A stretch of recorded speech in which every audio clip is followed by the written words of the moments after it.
Taste the Daily.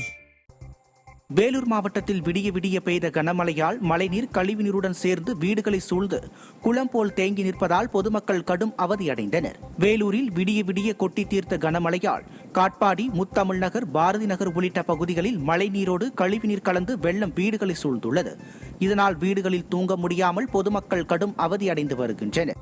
மேலும் இந்த கழிவு நீரால் நோய் தொற்று ஏற்படும் அபாயம் உள்ளதாக பொதுமக்கள் அச்சம் தெரிவித்துள்ளனர். விடியா திமுக ஆட்சியில் முறையான கால்வாய் வசதி இல்லாத காரணத்தால் வீடுகளுக்குள் மழைநீர் மற்றும் கழிவுநீர் புகுந்துள்ளதால் பொதுமக்கள் அவதிக்குள்ளாகியுள்ளனர். திருவண்ணாமலை மாவட்டம் செங்கத்தில் கடந்த சில நாட்களாக பெய்த கனமழையால் செய்யாற்றில் வெள்ளப்பெருக்கு ஏற்பட்டுள்ளது. கடந்த சில நாட்களாக ஜெவ்வாது மலை பகுதிகள், நாமக்கல் ஓடை, பெருங்காட்டார் ஓடை உள்ளிட்ட ஓடைகளில் நீர்வரத்து அதிகரித்துள்ளதால் செய்யாற்றில் வெள்ளப்பெருக்கு ஏற்பட்டுள்ளது.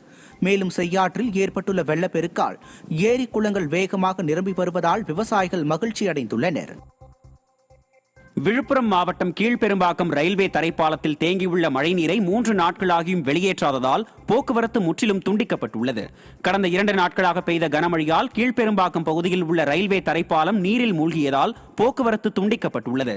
இதனால் ஏராளமான மக்கள் அப்பகுதியில் உள்ள ரயில்வே தண்டவாளங்களை ஆபத்தான முறையில் கடந்து செல்லும் அவல நிலை ஏற்பட்டுள்ளது. மேலும் மழைநீருடன் கழிவுநீரும் கலந்து தேங்கி நிற்கும் நிலையில் விடியா அரசின் நகராட்சி நிர்வாகம் தேங்கியுள்ள நீரை வெளியேற்ற எந்த நடவடிக்கையும் எடுக்கவில்லை என பொதுமக்கள் குற்றம் சாட்டியுள்ளனர். எனவே விடியா திமுக அரசு இப்பகுதியில் மேம்பாலம் அமைத்து தர வேண்டும் என அப்பகுதி மக்கள் வலியுறுத்தியுள்ளனர். அந்த தரப்பாலத்தில் மழை டைமில் ரொம்ப மக்களுக்கு ரொம்ப சிரமமாக இருக்குது. என்னன்னா ஸ்கூலுக்கு போகிறவங்க, பெரியவங்க, வயசானவங்களுக்கு தண்ணி வந்துடுதுன்னா ரொம்ப கஷ்டமாக இருக்குது. இதனால் இந்த கீழ்பெரும்பாக்கம், அதை தாண்டி காக்குப்போம், இந்தமாரி ஒரு 15 சுற்று வட்டாரத்தில் ஒரு 15 சின்ன சின்ன கிராமங்கள் இருக்குது. அவங்களுக்கெல்லாம் ரொம்ப சிரமமாக இருக்குது. இதுக்கு அரசாங்கமோ அதுக்கு உண்டான நடவடிக்கை எடுக்கணும். அதேமாரி இது அவ்வளோ சீக்கிரம் சரி பண்ண மாட்டாங்க. தண்ணி எடுக்கிறதுக்கு கொஞ்சம் லேட் ஆகுது. ஸ்கூல் டைமில் பசங்களுக்கு ரொம்ப சிரமமாக இருக்குது. இதுக்கு அரசாங்கம் ஏதாவது உடனடியாக ஒரு தீர்வு எடுக்கும்.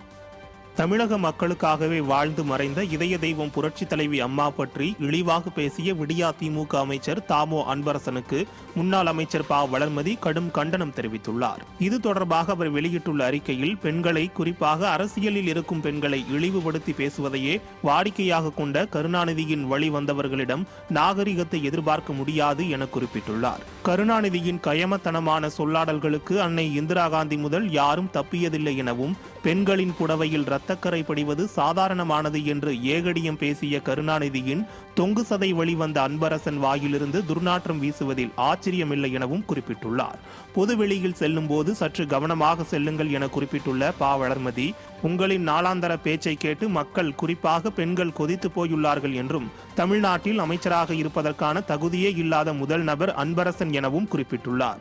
மறைந்த கருணாநிதியின் உண்மை சுரூபம் பற்றி கண்ணதாசன் எழுதிய வனவாசத்தின் பகுதிகளை அச்சிட்டு மக்களிடம் கொண்டு செல்ல எங்களுக்கு நீண்ட நேரம் ஆகாது என்று எச்சரித்துள்ள ப. வளர்மதி, மல்லாந்து படுத்து எச்சில் துப்பும் வேலையை கோபாலபுரத்தின் எச்சில் இலைக்கு நாக்கை தொங்க போட்டுக் கொண்டு அலையும் அன்பரசன் இதோடு நிறுத்திக் கொள்ள வேண்டும் என்று கழக மகளிர் அணியின் சார்பாக எச்சரிக்கிறேன் என குறிப்பிட்டுள்ளார்.